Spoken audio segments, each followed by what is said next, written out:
c'est intéressant, la nature a mis un truc pour le supporter, tu vois, en poids, je pense.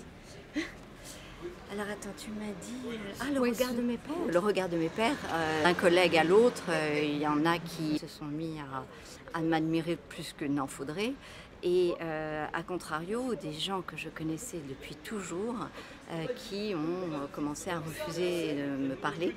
Et ça, c'est une grande souffrance parce qu'en fait, je pense que je dois être beaucoup plus tolérante qu'eux. Moi, ça ne me dérange pas qu'ils pensent ce qu'ils pensent. Je crois que la discussion est toujours possible. Donc en fait, je ne comprends pas très bien ce que leur apporte le fait de bloquer l'interaction. Et j'en suis très malheureuse parce qu'en science, en fait, on a justement l'habitude de discuter entre pairs qui ne sont pas d'accord. Par définition, pourquoi ? Parce qu'on écrit sur une page blanche. On écrit la science sur une page blanche, personne ne détient la vérité. Tout le monde tâtonne et sait que, en fonction des expériences qu'il va faire, des observations qu'il va avoir, il va accéder à une vérité à un moment, une vérité, mais qui n'est pas la vérité. Et donc s'il y a bien un domaine où normalement on comprend qu'on a besoin de l'interaction, et surtout avec des gens qui ne sont pas d'accord, c'est en science.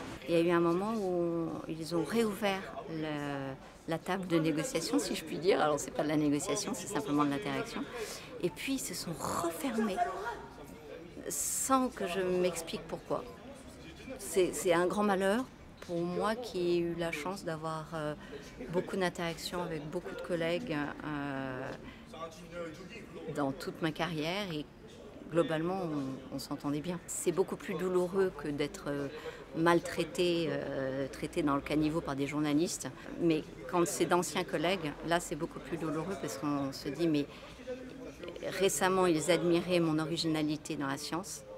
Et c'est cette même originalité dans la science qu'aujourd'hui, finalement, ils me critiquent. S'ils avaient un once d'honnêteté intellectuelle, ils se reposeraient sur les 2 ans qui viennent s'écouler et se rendraient compte que quand j'ai dit que, pour moi, l'analyse génétique du virus laissait à penser que ça pouvait être une autre hypothèse que simplement celle du pangolin et de la chauve-souris, il pourrait revenir dessus en disant mais c'est vrai qu'elle l'avait dit. Même à chaque fois je disais de toute façon nous n'en aurons pas la preuve parce que c'est un cahier de laboratoire et s'il y a eu un cahier de laboratoire il a disparu depuis longtemps. Tout ce que j'ai dit en fait je l'ai dit avec beaucoup de prudence.